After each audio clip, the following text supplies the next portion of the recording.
Hey folks, Pat Beliveau here. It is Friday, July the 3rd, 2020.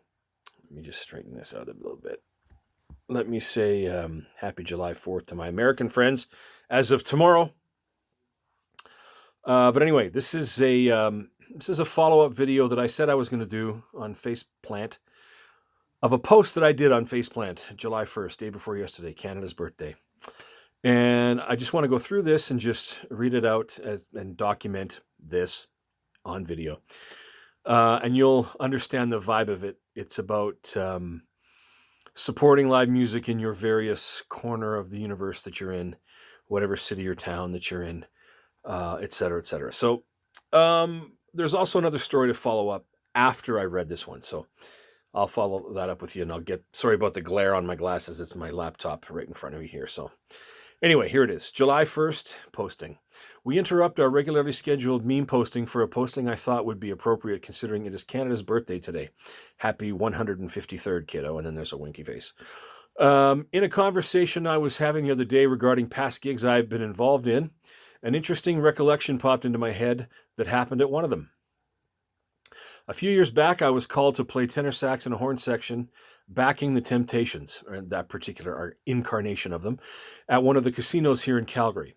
The show was a complete sellout, so the room was packed. My wife and a dear friend of ours came to the show as well, but we soon realized all seats were taken. So the musical director did me a big solid, and he brought them into the hall and found them a spot in the standing room area. The concert went very well, and the crowd was really responding to what we were doing. At one point, when there was a break in the music, my wife struck up a conversation with a couple standing next to her. I heard this after the fact. And as I recall the details, the lady asked my wife if she was a Temptations fan, to which she replied that she did like them, and that hubby was standing on the end of the horn section playing tenor sax. She asked if we were from Calgary, and my wife told her that not only us, but the whole horn section was local as well. The lady was in a state of disbelief hearing this, and I think the word really was uttered a few times. She then apparently said something I didn't expect, and I am paraphrasing here. This is quote, I didn't think we had musicians in Calgary that would be good enough to play a concert with a group like the Temptations, end quote. That brief discussion has stuck with me since, haunted me perhaps. And one thing that I have thought about regarding this is we as musicians need to educate our local audience as to the level of musicianship in this town. And my hope is that when this COVID craziness passes, audiences will be so hungry for it that they won't be able to help themselves except to flock to all the venues they can as often as they can. I certainly have not been everywhere and done everything, but one thing I have learned in my almost 54 years on this planet and in this country, there are amazing musicians in every city in this country from Victoria to St. John's. Yes, we mostly hear about Toronto, Montreal, and Vancouver, but the pool of players is larger in those centers. Thusly, a larger scene exists. Case in point, Calgary with 1.3 million people versus the Greater Toronto Area with 5.98 million people. Anyway, my point being, that lady is one example of many who don't even realize what exists in their own backyard. A similar thing happened to me after playing a show with singer BJ Thomas this past December. I had a couple audience members, and this was backstage that happened, asking where I was from and do I tour with BJ regularly. Again, they were somewhat surprised that the whole horn section was from Calgary as well. So having said all of this, on the 153rd birthday of this nation, I now challenge all of you, Canada, that when the time is right to do so, take the time and check out what you have in your own backyard. I double dare you. We have been without live music for long enough now that both the musicians/artists and the audiences are big time hungry.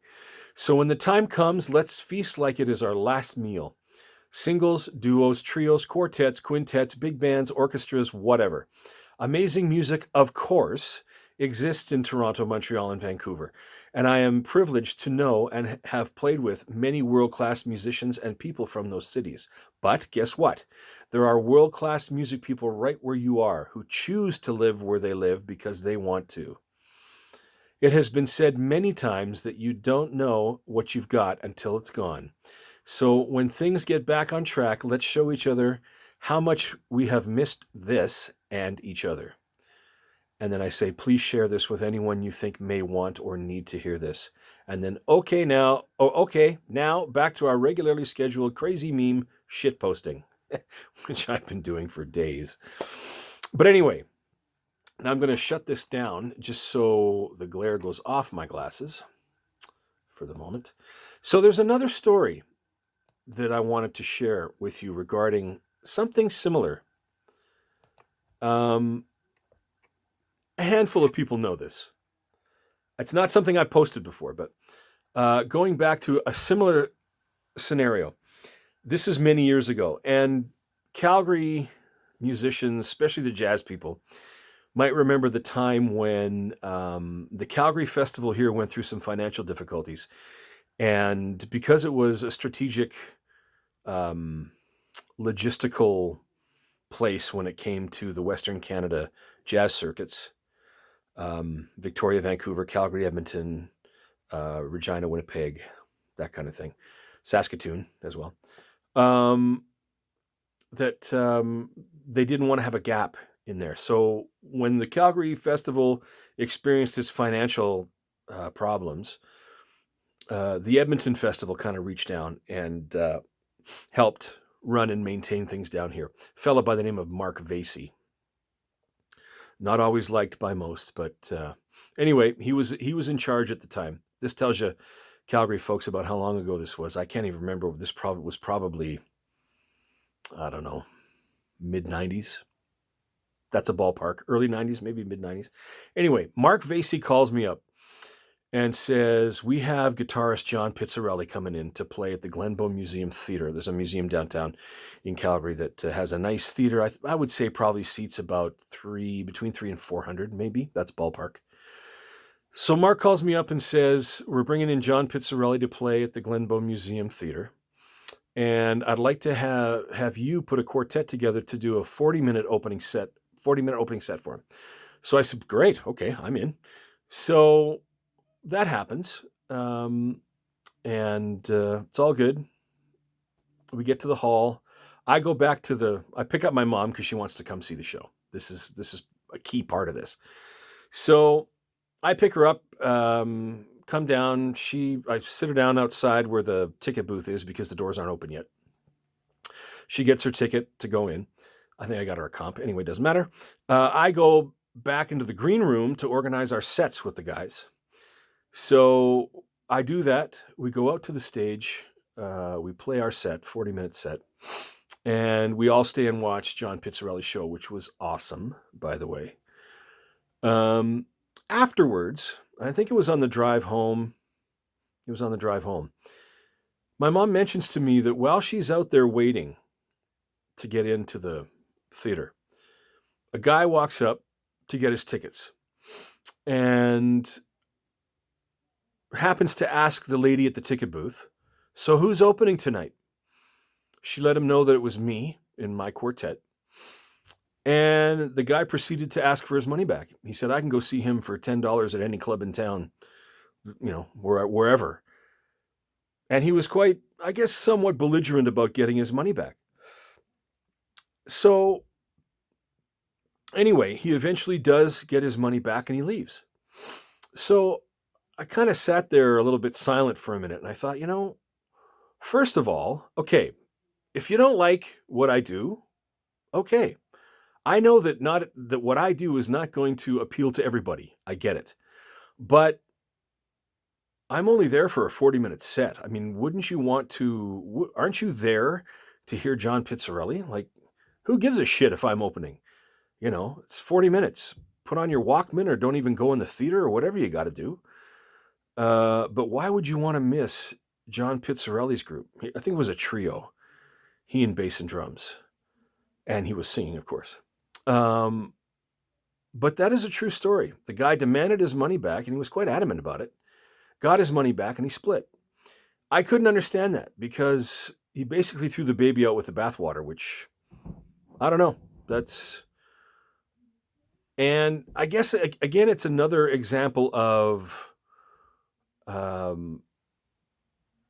some attitudes that we as musicians are subjected to on a local level. The whole idea of a prince is a pauper in his own land. It's not. It's kind of like that, I guess.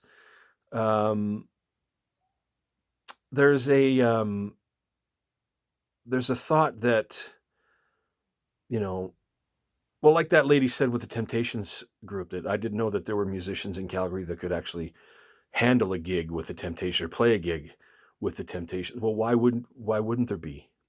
Like, why wouldn't that happen? Um, and I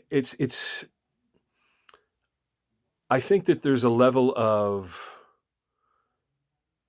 I guess, maybe ignorance in such a way that maybe people don't get out enough to understand. I don't know. The more I thought about it, the guy at the John Pizzerelli gig, I thought, you know what, if that's your attitude, then I'm glad you didn't stick around because, whatever.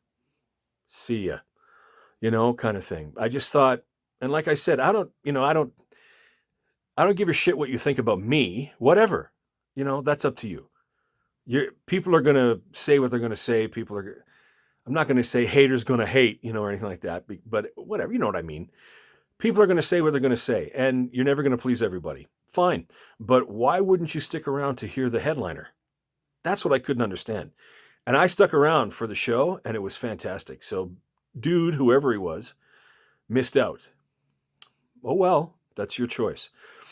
I don't understand that, really. I don't understand that thinking exactly. There's a lot of people. I speak from a Calgary scene, and I know I'm probably talking the same thing from Victoria through to St. John's. There are a lot of people in each of these cities who work real hard at what they do and really take what they do seriously. And they choose to live where they live, right? At times, here in Calgary, we're 1.3 million people in the middle of nowhere. At times, it's hard enough to squeak out a living doing this here. Many times I've been asked, why don't you move to Toronto? Why don't you move to Vancouver? Why don't you move to New York? I wanted to move to New York in my 20s, but I didn't see how that was going to work. I mean, if I was going to school there, that would be different. And even when people would say, like when I was in my 30s and mostly my 30s and stuff, people would say, why don't you move to Toronto? Well, the thing, it's not that simple. Breaking into a scene takes a lot of time. And Toronto's not a cheap place to live. Now, if I want to live 15 miles from the center, okay, maybe I can find something somewhere, Sure. But there's a whole set of things that goes with that too. And the gigs are not going to happen right away. There's a certain, there's a group, there's a whole group of players in any city who are already established, and you will compete with them. It's the same here too. You will compete with them, and you will eventually get your shot, but who knows how long that would take. While you're waiting for that shot to happen, you still have to pay rent and all your bills and everything else and sustain whatever kind of living you can. And I mean, I'm at a point now, I'm almost 54, so I wouldn't consider moving there now. I did at one time. I even considered going to school there at one time, potentially. But that never came about. That's just how life circumstances work. But I chalked it up to, I'm going to make the best of what I can do in the city that I'm living in, which right now is Calgary. And I've lived here for almost 50 years. So I've been able to break into the scene because I've lived here all my life, pretty much. So it's not like I'm starting over again. And that could be a difficult existence starting all over again. I almost took the shot, but never did. And that's fine. The things that I've done, and you guys who have been watching my videos, I've been talking about these tours and stuff I did in the States and the people that I've played with and met and all that stuff. I've done all of that while living here. I haven't had to move to Toronto or to Vancouver or Montreal or New York or Chicago or LA or whatever, Nashville, to play with really good world-class players. And I've been fortunate, you know. I've worked hard, yes, but I've been fortunate too to be able to get the call to rub shoulders with these players and to strike up really good working relationships and friendships with these guys. And that works for me, you know? So those of you that think that you live in a town where there aren't any good musicians, you might want to think about that again. Maybe I don't think that you're going out and really going to find out what your scene has. So, and I'm talking about, fairly major centers. Doesn't have to be the big centers, it doesn't have to have millions of people. But don't underestimate what's in your own backyard. And one of the things that I mentioned in that posting is let's get out there. If you don't already know, go out and check what is in your own backyard. I think you'll be surprised more than you think you will as to the level of players that are in your own backyard who choose to live there because they want to, right? Let's not underestimate the ability of the people that are in your town. And with this whole COVID thing, I suspect, of course I don't know, there's a lot more questions than there are answers. I suspect that music and the arts will be one of the last things to get back on track. I hope I'm wrong. I really do. I'm not sure I'm going to be wrong, but I mean, so much about, and I talk from the music field now, so much about what we do hinges on having a crowd to do it for. It's not just about us maintaining space on stage. It's about having an audience to play for. And I do believe that we will be one of the last industries to get back on track. And whenever that's going to happen, I hope I'm wrong there, but whenever it's going to happen, I hope that the crowds are so hungry, if they're not already, to get back into the venues and hear live music. And on venues, I mean, it could be duo, trio, or a single duo, trio coffee shop, all the way up to the stadium shows, the concert hall shows, all that stuff. The sooner, and the orchestra is getting back on track and all that stuff, the sooner we can get that happening, the better off we're going to be. And I'm not just saying about our industry, the better off we're going to be as a society to be able to go and experience live music and arts and stuff like that again. We need to have that. All of that stuff is so much about what makes us human. And I think that, I don't know about you guys, for me, I've been listening for hours and hours a day. And it's really been helping me to not want to go take a nice hot bath face down, as the saying goes. The fact that I've been able to do that, it's, for me, I know it says back here, this is my happy place. When I have my headphones on and I'm listening, that is also my happy place. And I do it for hours every day. Not a word of a lie. Hours every day. And that puts me in a really great headspace. And I enjoy it very, very much. So I think that I bet a lot of people would recognize and admit that music and the arts and all that kind of stuff, anything related to that, has really helped to carry them through this whole COVID time.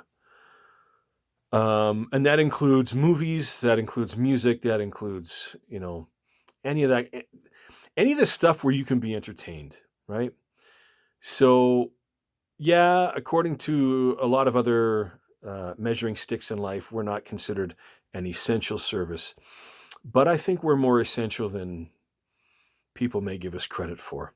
And I think, and I hope that this time that we've had to be isolated and away from each other and all of that, I hope that that's something that a lot of people have learned, is that At a time when you couldn't do the things that you could always do normally within your course of a day, you always have music and film and TV and art and stuff close to you, especially with the internet. I mean, the access to it is just immediate. But all of that stuff that has been created by artists has been at your fingertips. And I think we as a society have needed it more now than ever.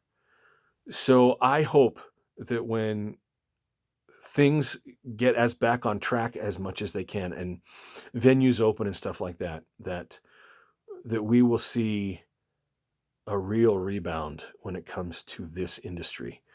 And I hope that people realize how important the arts have been to them and how important they were to get them through this trying time.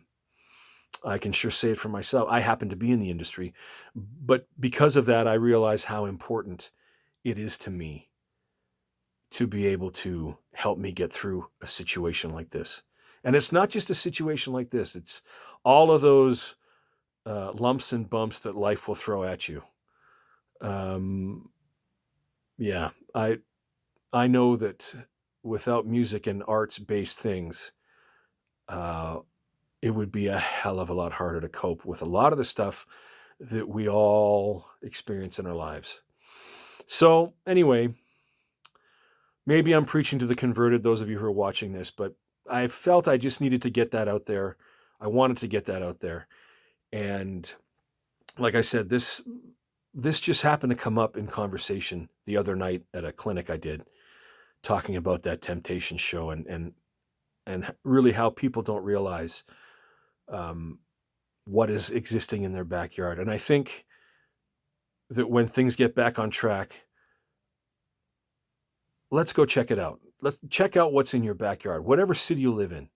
Even if it is Toronto, Montreal, or Vancouver, who cares? Get out there, show your support, have fun, celebrate the fact that we can get back to doing things the way we used to. You know, hug your friends and family and all that stuff, and let's hear some great bands and get back to as much normal as we can get back to. I can hardly wait. Anyway, I'm going to stop there. Any questions or comments or video topic suggestions for anything else other than this video, I'm going to post my email address below. There's a little down arrow that'll be up on the right just below the screen of where this is happening. Just click on that. The actual email address is youtube@belltones.ca. So youtube @belltones, BELLTONES.ca. So feel free to email me there or contact me however you know me. If you want to contact me, there's other outlets other than that, but that email is certainly one of the good ones. So I'm going to shut up now. I'm at 23 minutes. I try to keep them to around 20 minutes or so. I hope you enjoyed listening to my babbling. And yeah, if nothing else, I just needed to get that out there, needed to get that off my chest. So thanks for listening. If you made it this far, thank you. You're a rock star. Take care, and we'll talk soon. Have a great night. Bye-bye.